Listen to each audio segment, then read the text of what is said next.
Can you really cook fresh bread just using the Trangia Triangle? Today, I'm taking my bushcraft cooking and bushcraft skills to the next level.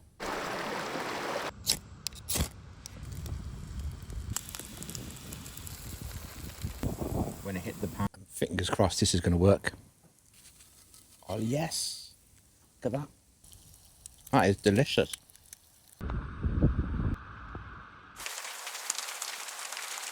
Let's start with the Trangia Triangle. I think it is one of my favorite little stoves. It's just so small, so convenient. So let's get that cracked open. I'll show you what that's all about. This is the little Trangia Triangle. I said it is tiny. It is tiny, but it does pack a mighty punch. And I have done a video of this beforehand. So I'll just show you, if you haven't seen that video, how quickly. If you haven't seen that video, you should, by the way. So the Trangia Triangle comes in 3 little parts. You have a lip on each end, and then a slot that lip fits into, and this little notch goes uppermost. So all it does, it just slots into there, and then this one slots through, and then finally this just clips in there, and that's your triangle made really quickly. And then this bit is where your your stove even fits into. So this just slots in here. I'll see if it's really strange demonstrating this to the camera. So there's 3 slots on each segment, and these 3 lugs slot into those slots, if that makes sense. So just put this in the middle and just move it around, and it just clips in. So it's really, really easy. I made that look far more complicated than it actually is.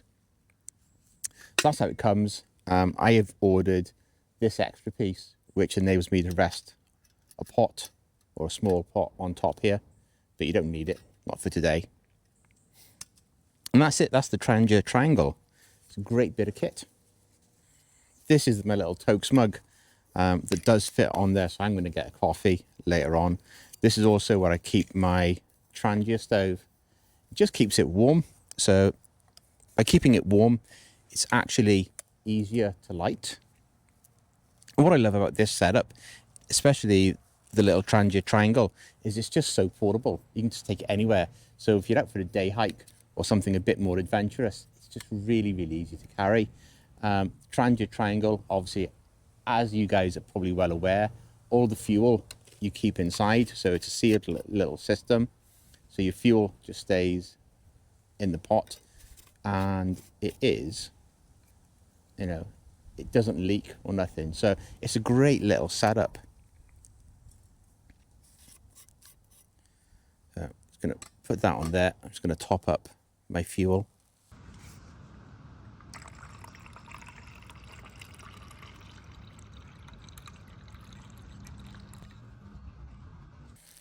My bread recipe is, I have 880 grams of just plain flour, 3 grams of baking powder, a little pinch of salt and pepper. I have a little, maybe half a teaspoon of mixed herbs in there, and also just some little seeds. So that's all I have in here. I think anyone who follows like bushcraft type channels has probably heard of Luke and the Outdoor Boys. So I've been inspired by Luke for the length time I've been watching his videos on cooking bread outdoors, and it's something I've never done up until this week. So including all the practice ones I've done, and I've had a couple of failures, and if I have those on video, I'll actually share those with you because they were awful. My first few attempts were absolutely, abysmal. But yeah, so I've been inspired by Luke to cook bread outdoors, and I wanted to see if you could cook it on the Trangia Triangle. So all my practices thus far have been cooking at home on the oven. So this is, will it work? Who knows? The beauty of this is it's just so small and lightweight. I mean, just in a little Ziploc bag here, the ingredients, and there's enough in here for 2 flatbreads. You know, it just folds down. Again, it's really, really convenient to take. It's so easy just to take out to do bushcraft or take out with you for a meal if you're going out bushcraft. Blah. So yeah, I think just for camping, cooking, or outdoor bushcraft activities, having something like this where you can make your own bread, I think is a bit of a game changer. And if I can get this to work today for myself, and it's something I will do then going forward more often, because it's a bit of a no-brainer. And I mean, and you only need the smallest amount of water. So for this much dough to make the 2 flatbreads I've made at home, or every time I've tried this, the 4 times I've tried this at home, I should say, I've only used about 55, maybe 60 mils of water. So hardly any water at all, but it's definitely enough to make your flatbreads. So anyway, I'm gonna put some water in here, and then I'm gonna get that Trangia lit and get it heated up. The biggest mistake I've had trying to make this bread at home is putting too much water in too quick. So it just literally needs the tiniest amount to begin with, and then just mix it up. And my first time I tried this was an absolute disaster. I hope I have the video, because I'll definitely show you. Now you can see it's still a bit powdery in there, so then you just add a little bit more water.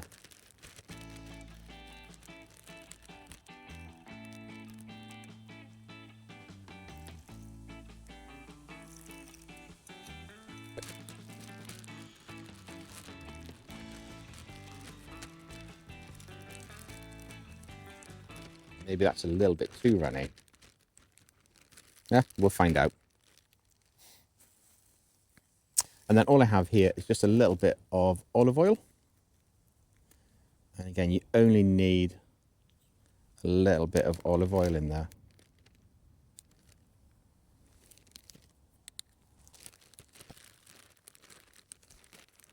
So I'm just going to let that sit for a while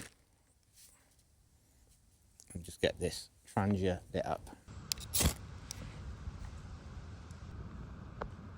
So I found the secret to cooking bread is heat control, which something the Trangia isn't really renowned for, which is why I've actually brought out this little frying pan today rather than the Trangia pan. I've read different accounts where some people say to have a medium heat when you're cooking bread.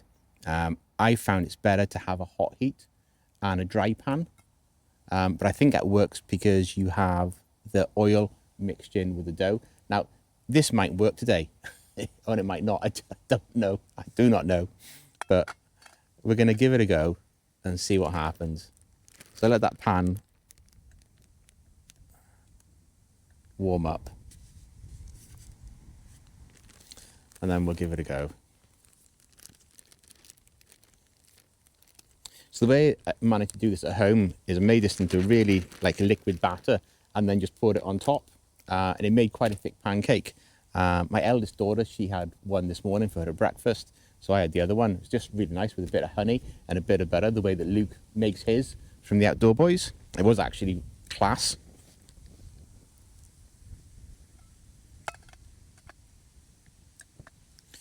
Okay, here goes nothing.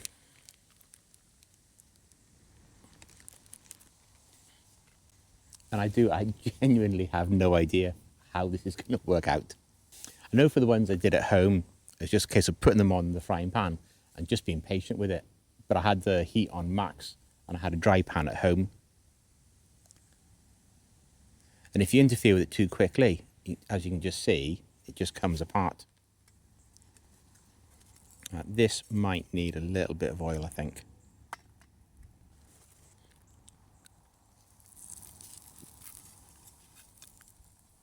And if this fails, I do have some bacon in my bag, so I do have a backup. I just think with outdoor cooking and bushcraft skills, you have to come out and practice these things. Otherwise, you just don't know. It's easy doing it at home or in the confines of your house, or even doing this out on the back step, which is the first time I tried this. So that's easy. Coming out here when you haven't got the luxury of going getting another bit of equipment or a bit more flour or something like that, that's really where you have your learning lessons. So bring on the comments about what I've done wrong, what I've done right, etc. I'm happy to have them and to hear them. So I think I have not put enough oil in the pan. See, this is what's so strange is the frying pan we have at home was able to put this in without any oil, and it worked. So we have enough for another one. So we'll let this one cook through, and then we'll put more oil in the pan, and then we'll try with the second batch to see what happens. But how are you all anyway? It's been a while. There's no video last week as I had managed to hurt my back doing something. I don't know if it was doing weights or if I slept strange, or I actually have no idea. But I hurt my back quite badly, so I took a week off last week just to be kind to myself. I might have just pulled this back from the brink of death. One of the methods I did try when I was at home doing this outside was I was using my Trangia frying pan, and you know the metal pots you get, or the aluminium pots you get with the Trangia 27 or the 25 kit, had one of those over to act as an actual oven to actually help bake the bread. But what I struggled with there was heat control for some reason. Really did struggle with heat. That's the tastiest one I've made so far. When you just use plain flour and you don't have enough seasoning in it, it just tastes quite disgusting. But with the herbs and the seeds, that's actually really nice.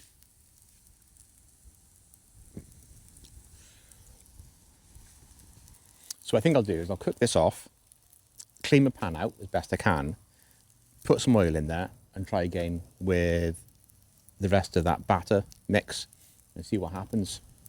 So, as you can see, first attempt was a bit of a failure. It kind of worked, but not very well.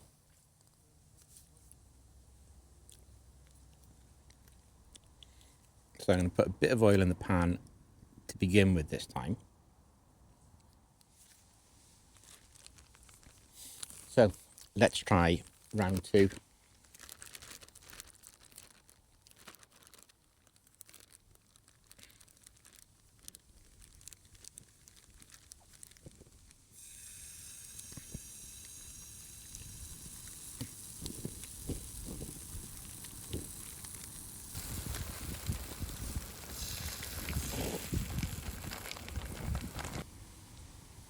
So that looks a little bit more like the one we did earlier at home.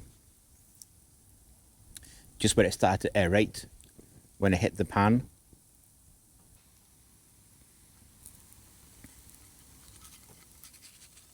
Oh yes, look at that. Yay!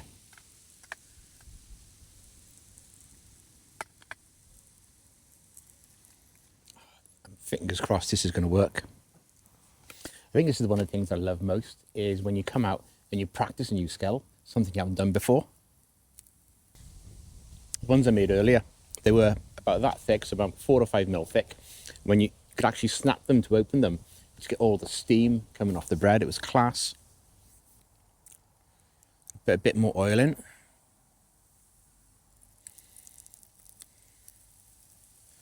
Don't want the pan to go on fire or nothing.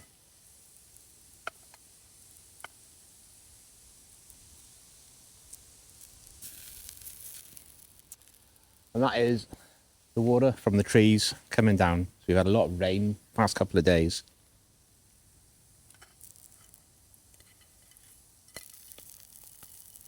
Oh yes, look at that. Look at that. That is class. It's definitely coming.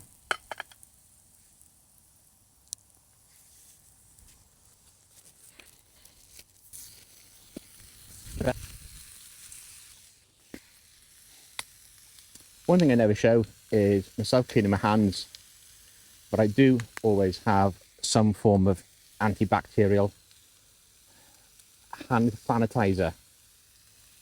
Because the last thing you want to be doing is giving yourself food poisoning.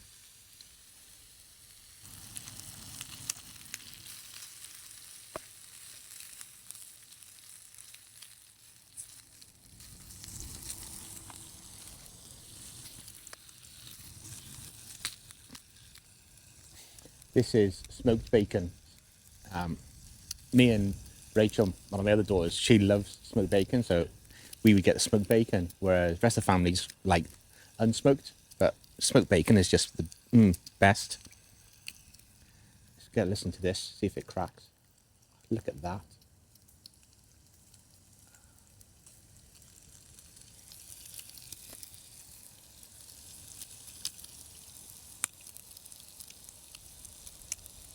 Yeah.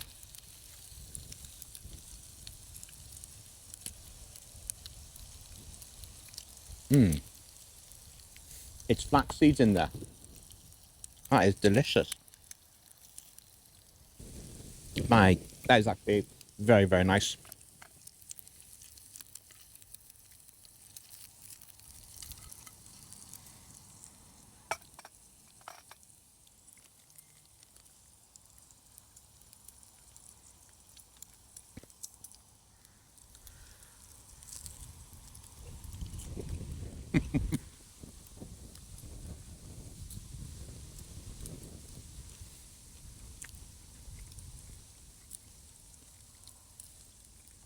That is a winner. That's actually amazing. The moment of truth revelation is that you can cook bread on the Trangia Triangle. I mean, mine was far from perfect, but it was okay. It was okay.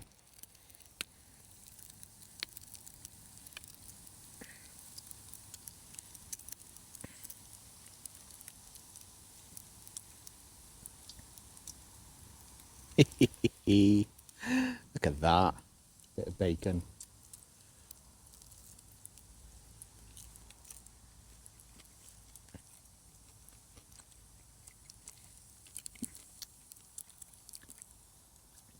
Man, that is lovely.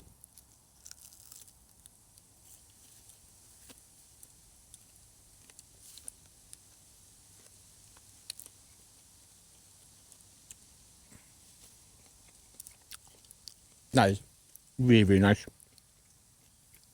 Really did enjoy that. I think on reflection, mastering this will be a game changer. Most definitely will be a game changer moving forward. Just the ability to bring it's like a mixture with you, a flour mixture or a dough mixture, dry, and just to be able to cook that and make some really, really tasty bread. And some good lessons learned today. Definitely need a little bit of oil in that pan. You definitely need a hot heat to cook that bread with, but it aerates lovely. I think because I had so much water in there, it didn't crisp as well as the batch I did this morning when I practiced again. So a little bit less water, and that would have crisped on either side, and when you broke it, it would have definitely snapped, because the one this morning did do that. But that is a game changer, being able to make your own bread. If you're still here and you enjoyed my haphazard approach to make bread on the Trangia Triangle, please subscribe, please like. It always helps the channel grow, and just appreciate that. Love comments also. So I'd be really, really keen. I know I've got Bob, Robert, and some of the guys who follow me. So Robert's out in India, Bob is out in America, so they're two different people, not the same person. You should explain that. But they have great experience being outdoors. So I'd love to hear any feedback, not just from those two, but from anyone watching the video or on the channel, of the success they've had making their own bread, or little tips and things that I could do to make that differently. I think it would be an interesting proposition to try making bread on a twig stove rather than on using meths. It's not meths. What is it? Oh, see, being 55, your memory just you have a word in your mind and you got to say it, and it goes, no, I'm just going to go off somewhere down the road. Grr. It's not turp, it's not mess, not petrol. Anyway, whatever it is, it'd be interesting to see how you can make bread using a twig stove, as mentioned earlier, and also if you could actually make a more like a loaf, like a bun kind of thing, or a bap, rather than just flatbreads. So I'm always keen to learn. Anyone gives me any good advice, as you guys well know, I will go and actually do it. Oh man, let me just show you that weather out there. Look at that.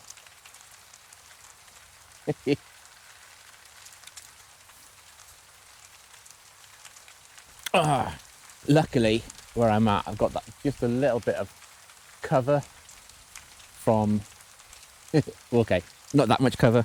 I have some cover from the rain. So I might just hunker this out and get a brew on. Right guys, I'm gonna leave this here. Rain, man. Yeah, I'm gonna leave this here. Hope you've enjoyed. I'll see you in the next video. Subscribe, please do. I'm gonna get a coffee on the go, wait for this rain to disappear, and then head back home. Right guys, catch you on the next one. See you later guys.